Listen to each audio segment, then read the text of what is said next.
The galaxy had always been a place of order, controlled by the largest and most advanced civilizations. Worlds were carefully divided. Borders were respected and the rules were clear. Stronger species dominated the weaker. That was the way it had always been. But on the edges of the outer systems, whispers of something unusual began to spread. Rumors of a fierce, untamed species called the Deathworlders reached alien ears, though most dismissed it as myth. The alien council of Erythros Prime had gathered in their shining crystal palace. It was a grand structure floating above the planet's surface where light bent in strange ways over its polished towers. Counselor Zakath, a towering alien with scales of bronze and eyes that glimmered like molten metal, tapped a clawed finger against a transparent table. "We have reports," he said, his voice like a deep wind over mountains. "Scouts claim a fleet approaches the outskirts of the galaxy. Its size is unusual." The other council members shifted uneasily. For centuries, they had ruled these systems with absolute authority. Nothing could challenge them. Yet even in their pride there was a flicker of concern. "Unusual in what way?" asked Ilra, the diplomat, her many eyes blinking rapidly. "We monitor hundreds of fleets. Why would this one worry us?" "Because," Zakath replied, "it does not behave like a normal fleet. The patterns are chaotic. They move fast and they do not follow established channels. Their origin is uncertain." A murmur passed through the council. Most assumed it was just another alien faction attempting a show of strength. None considered the possibility that the rumors about humans, Deathworlders, might be true.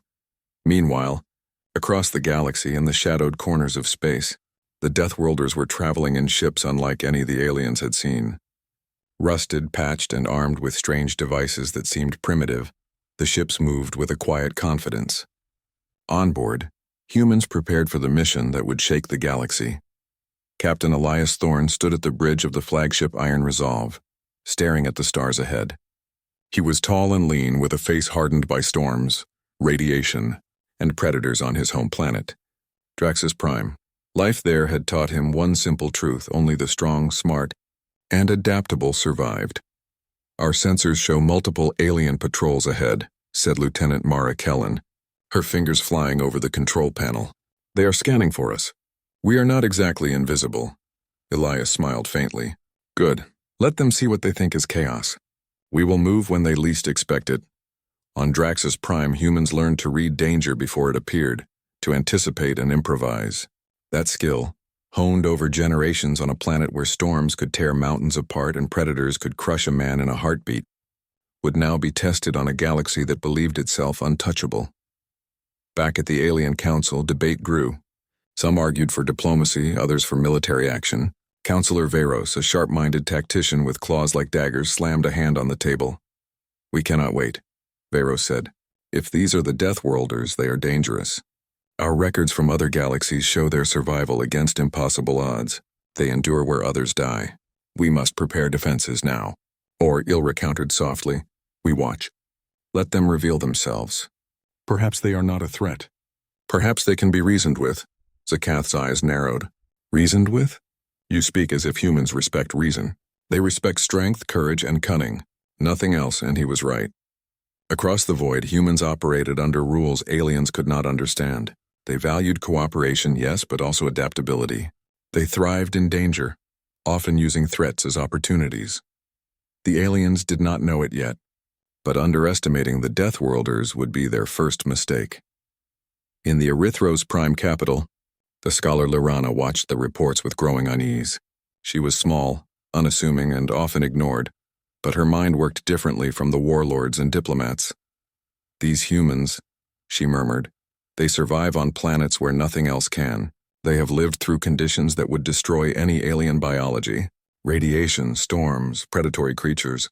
They have learned to fight, adapt, and endure." Veros scoffed. "Stories from other galaxies, Lorana.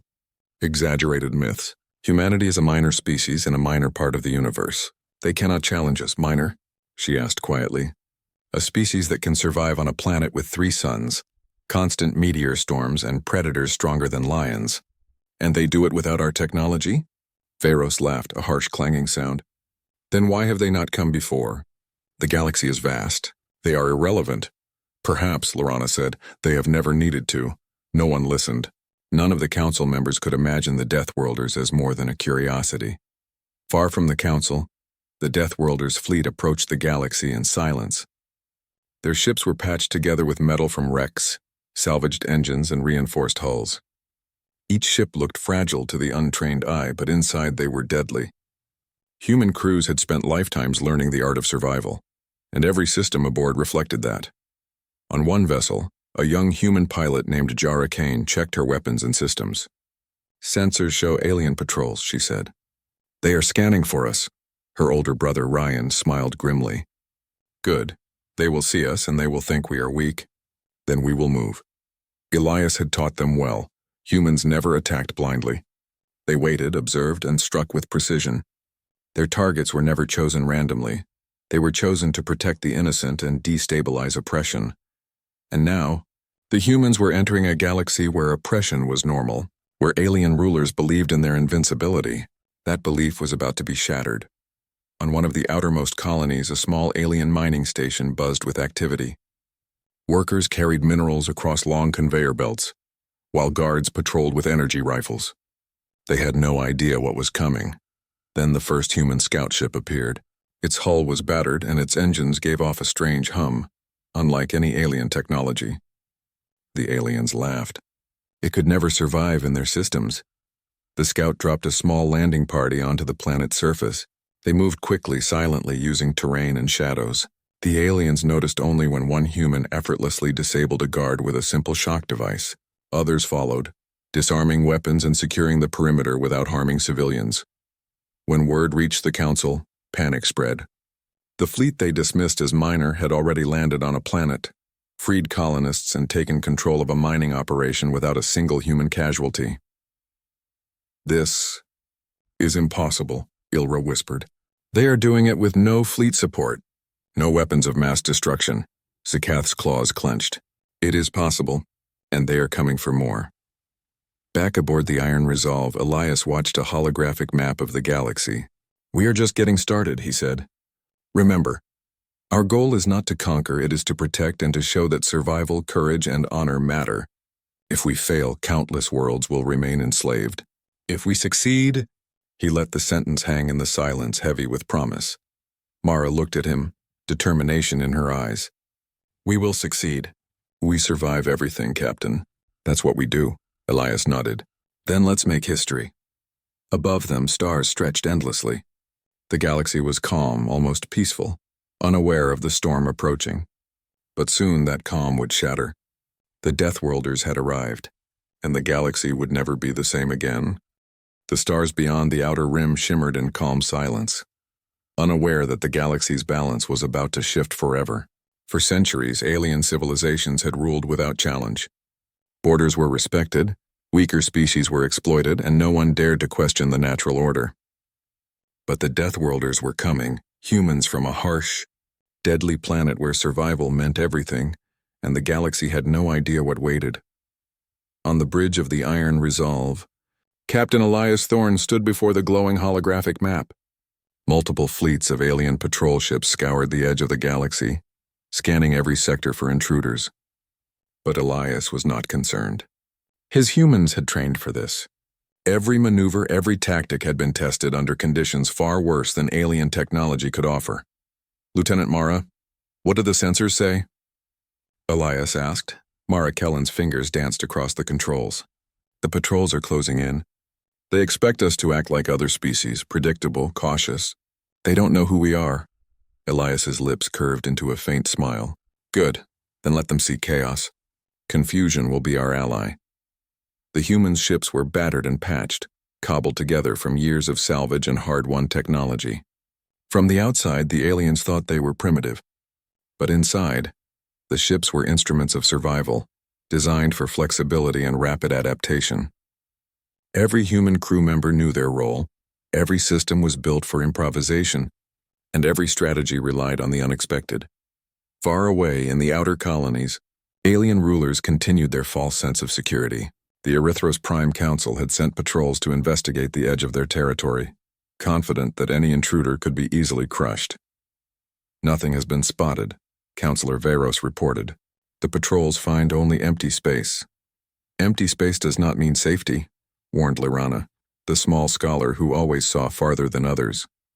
These humans, if the reports are true, they are not like us. They survive where no alien could. They fight where no one else can. Veyros laughed. Stories from other galaxies, myth and legend. We face no humans. The galaxy belongs to us. But the truth was closer than they imagined. On a dusty mining planet near the outer rim, life continued as usual. Alien workers toiled, hauling precious minerals from deep caverns while guards patrolled the colony. Then the sky seemed to shiver for a moment. A ship, strange and battered, descended from the stars. It bore the marks of countless repairs, yet moved with steady precision. The aliens laughed when they saw it.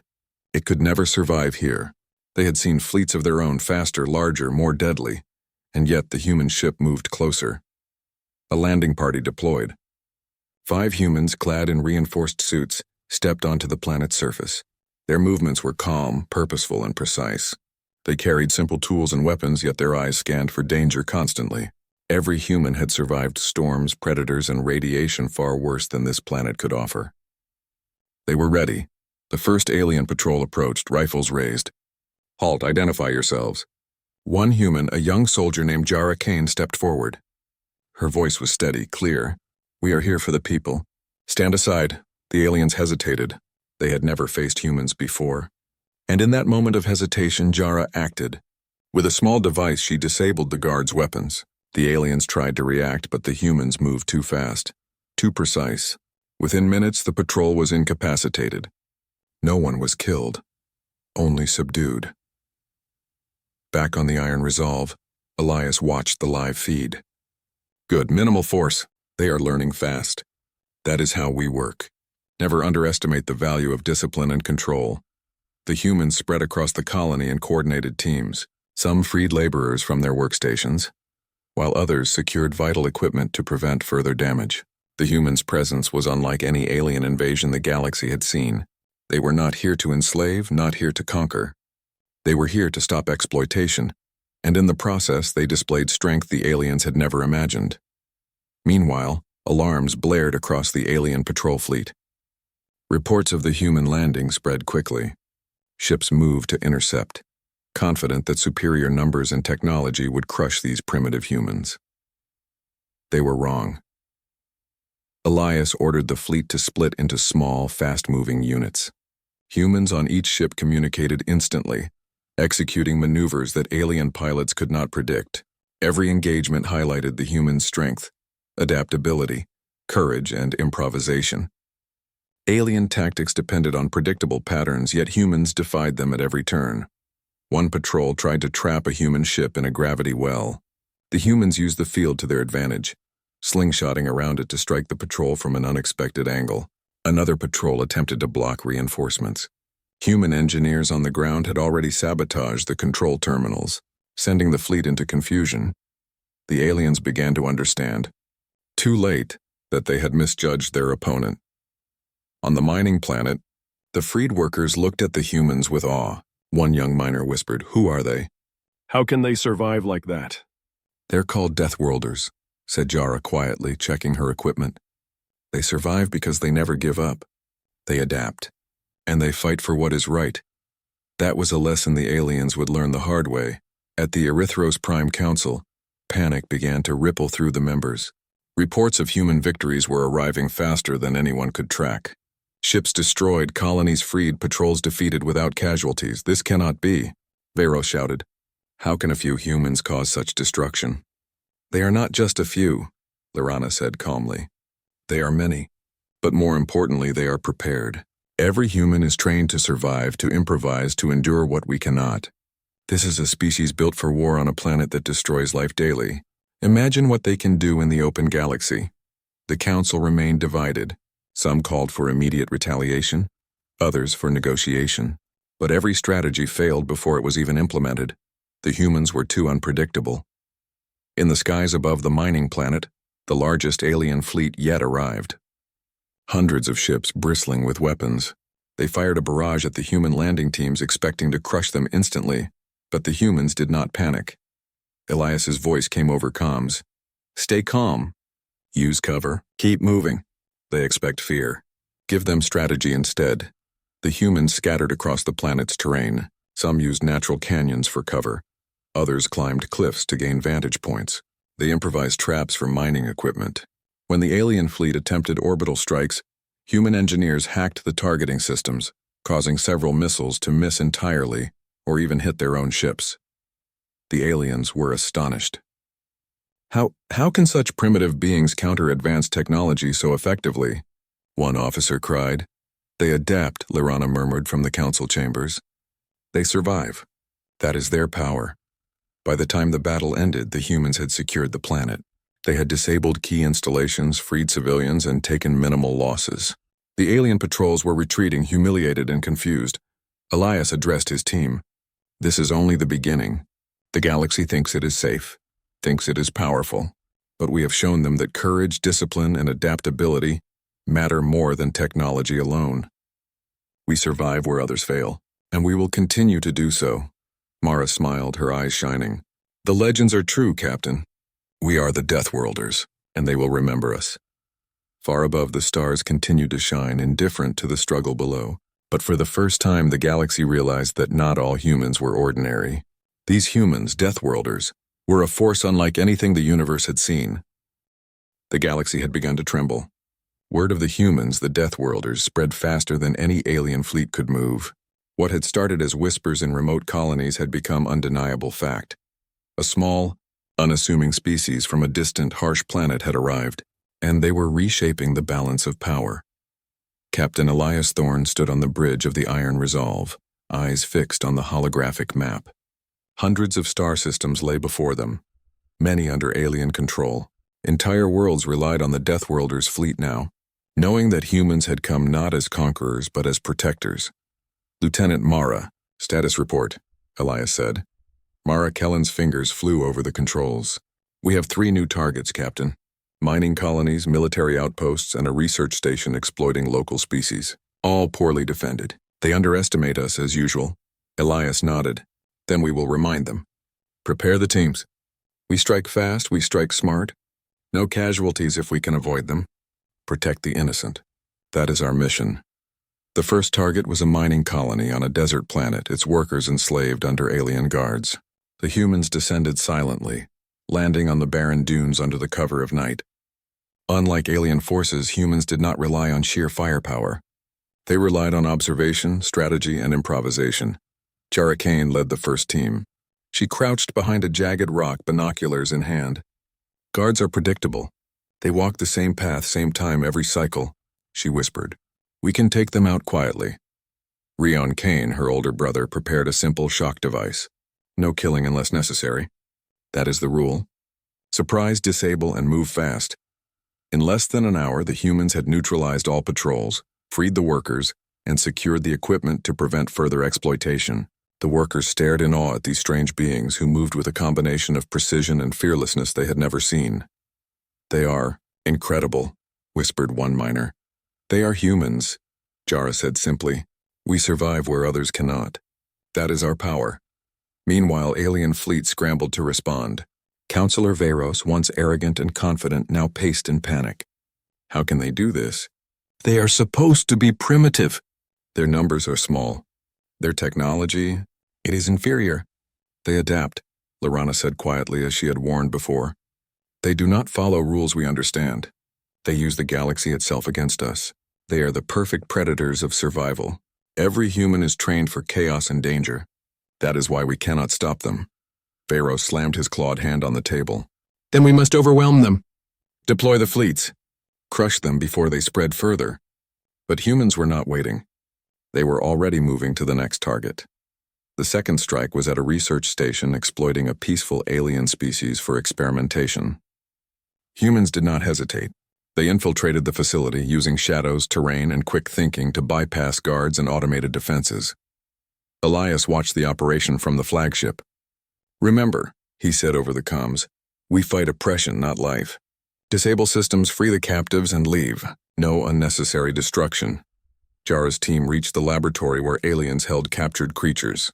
With precise movements, they released the prisoners. Some of the creatures were large and dangerous, yet the humans handled them with skill and caution. ensuring no one, neither human nor alien, was harmed. When the operation ended, the humans retreated to their ships, leaving the alien researchers stunned and powerless. Across the galaxy, reports of human activity caused confusion and fear. Alien fleets tried to intercept, but humans were unpredictable. They did not rely on conventional tactics. They struck where least expected, used the environment as weapons, and often turned alien technology against its owners. One example occurred at a high-gravity planet, where the alien forces believed humans could never survive. Humans landed, adapted their suits to the crushing pressure, and sabotaged the planet's orbital weapons. Aliens fired missiles only to see them ricochet back from force fields humans had improvised from mining equipment. How? How are they surviving? An alien commander cried, clutching his claws. Every attempt to destroy them fails. They adapt, Lorana said, watching from the council chamber. And they will continue to do so. That is why the galaxy is changing. In the midst of these victories, humans demonstrated more than physical strength.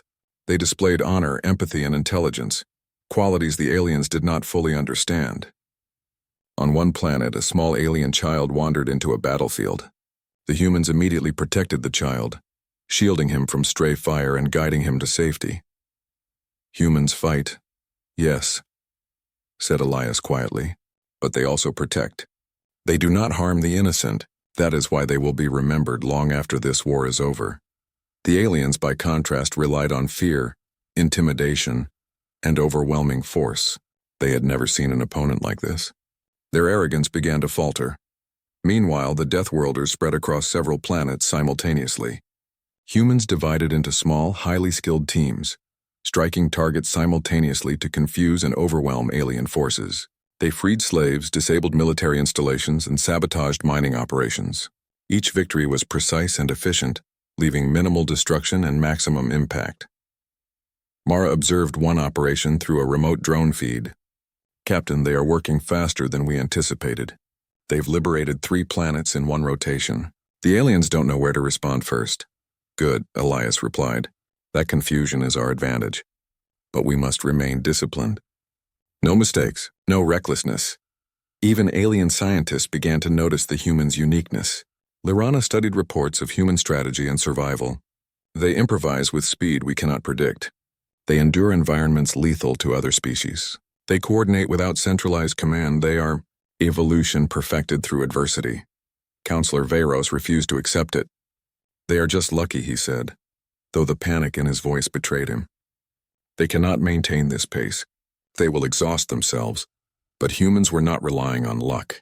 Every move was calculated, honed by centuries of surviving impossible conditions. The Deathworlders' ability to endure, adapt, and overcome was natural to them. One of the largest battles occurred near a dense asteroid field. Alien fleets believed humans would avoid the area due to danger.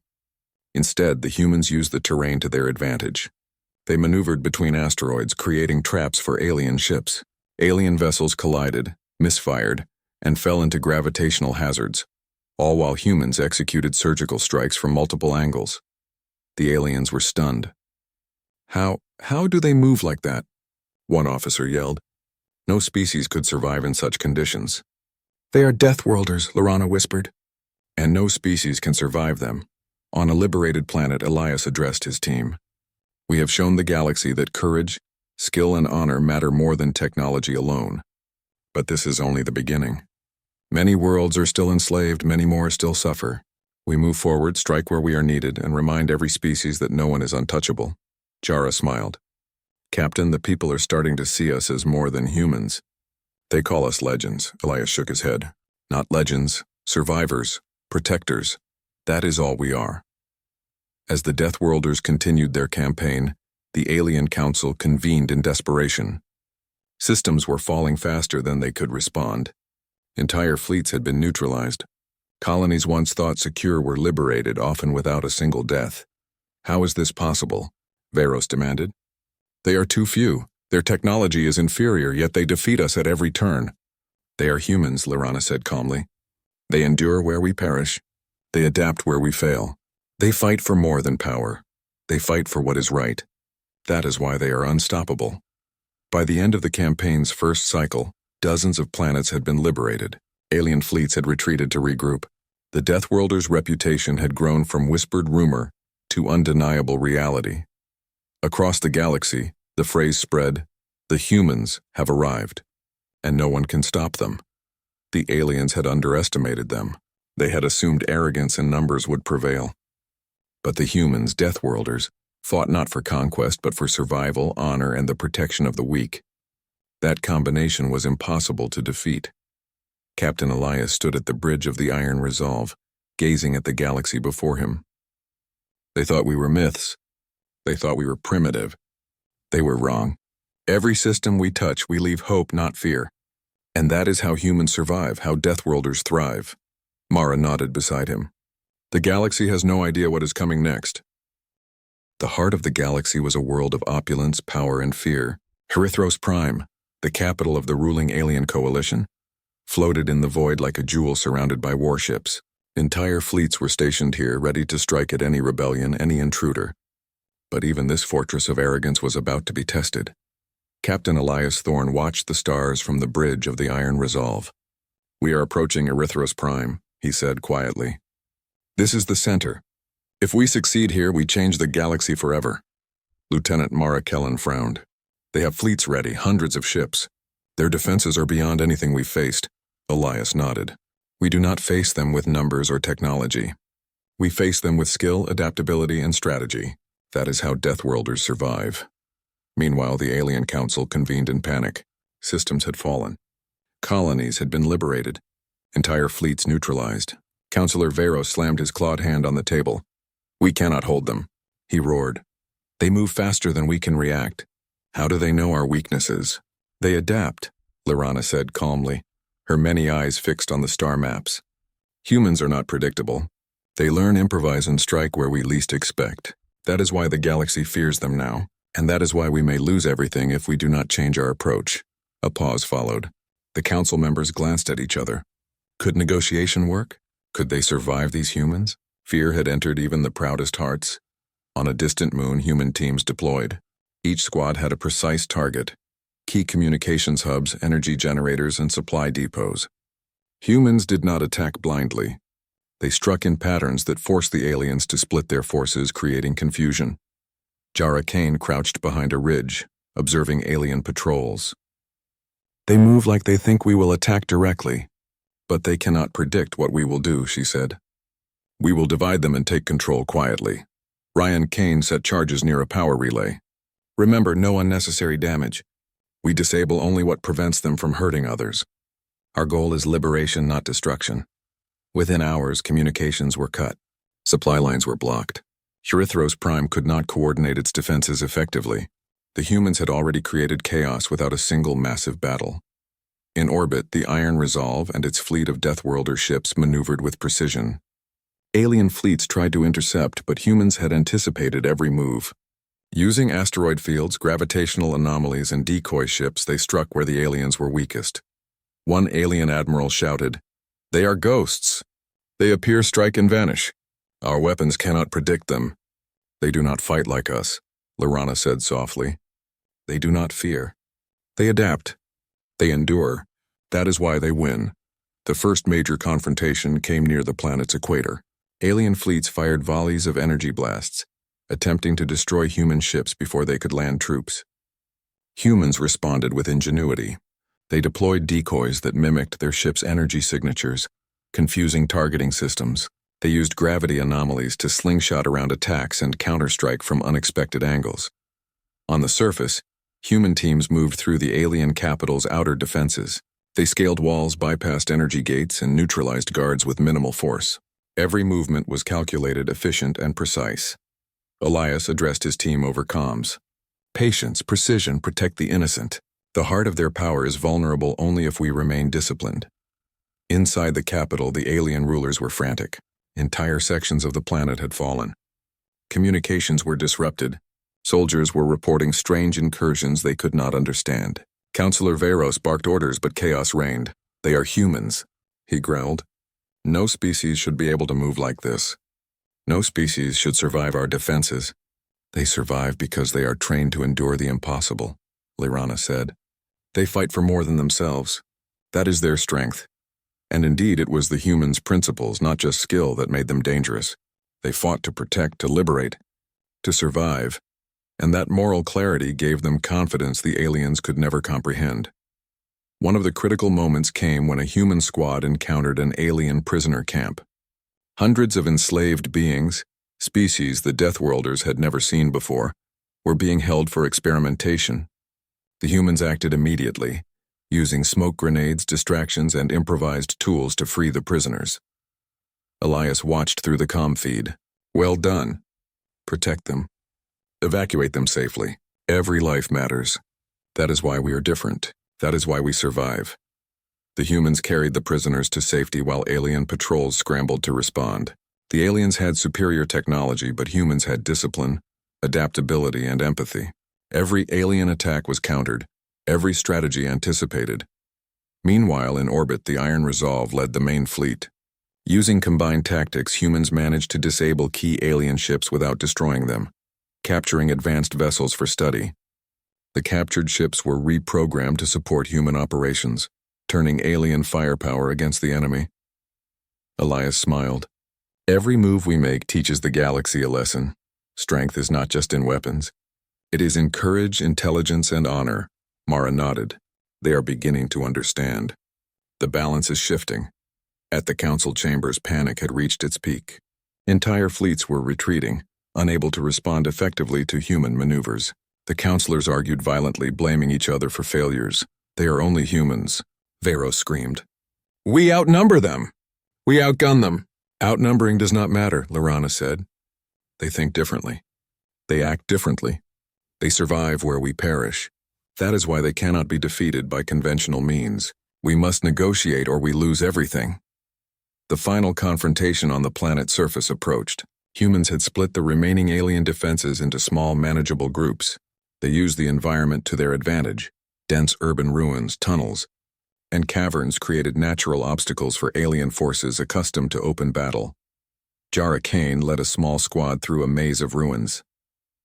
They think they can corner us, she said. But we use the city itself as our ally.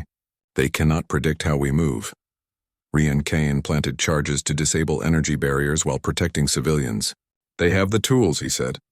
We just guide them. The human squads moved with synchronization that seemed impossible without central command. Every soldier knew their role. Every maneuver was timed and every strike was precise. In the climax, humans confronted the council directly. Elias and his team entered the council chamber after neutralizing guards. The councillors recoiled in shock and fear. Humans, Veros whispered, trembling. How are you here? Elias stepped forward. We are here because your galaxy has been built on fear, oppression, and arrogance. We fight not to conquer, but to protect.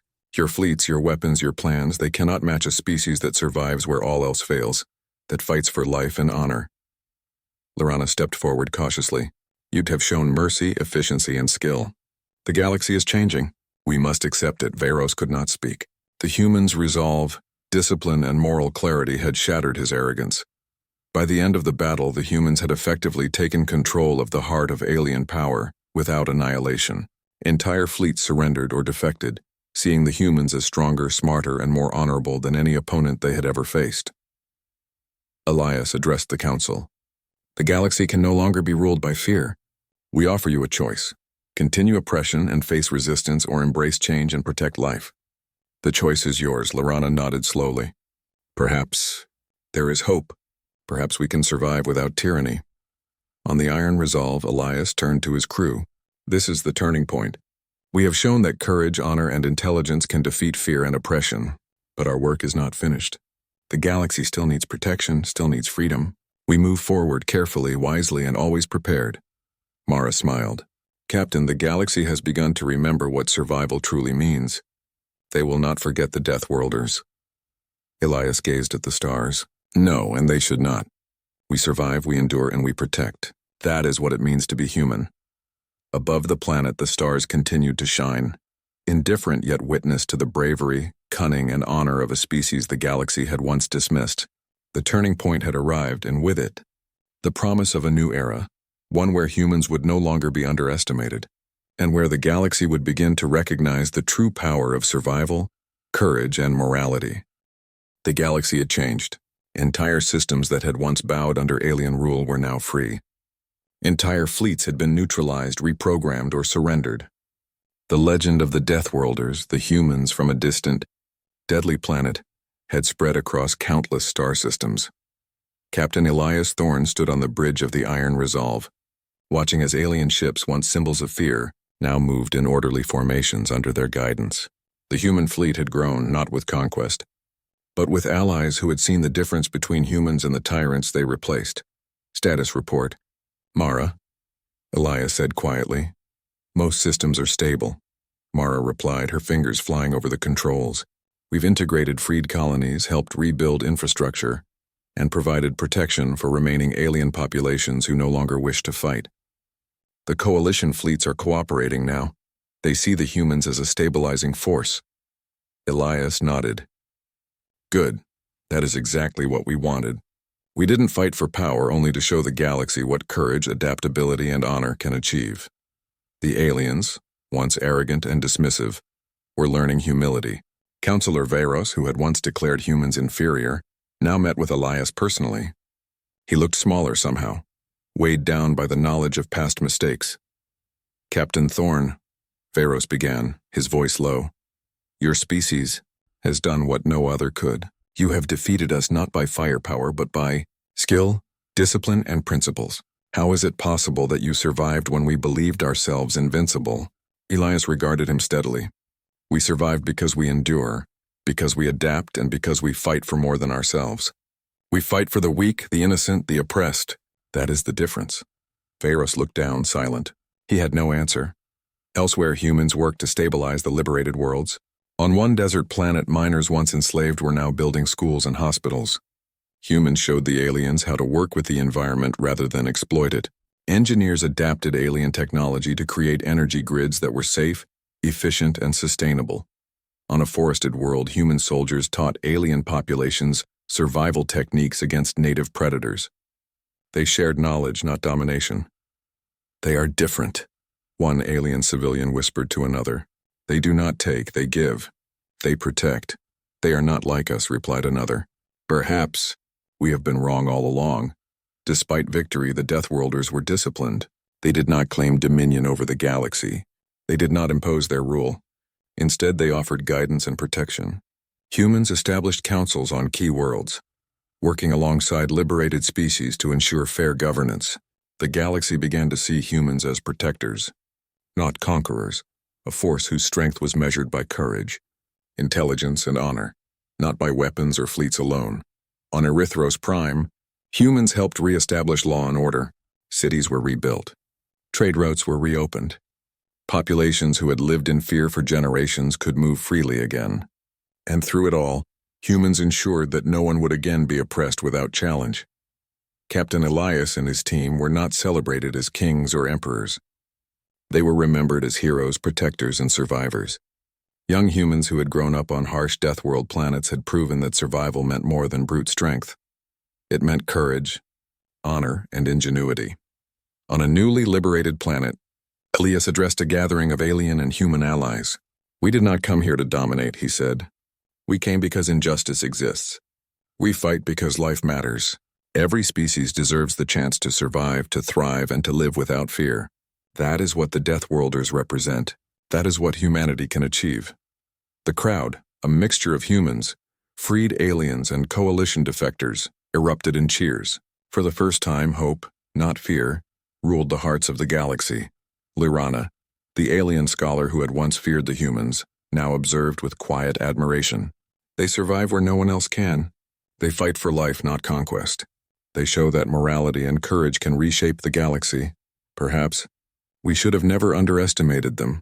Counselor Veros remained silent, humbled. He had seen firsthand what humans could do. They are extraordinary, he whispered. Yes, Lyrana agreed. And they are only beginning. Even in distant sectors, stories of the Deathworlders spread. Planets far from the central systems learned of their arrival and their deeds. Communities began to prepare not for war but for protection, guidance, and survival.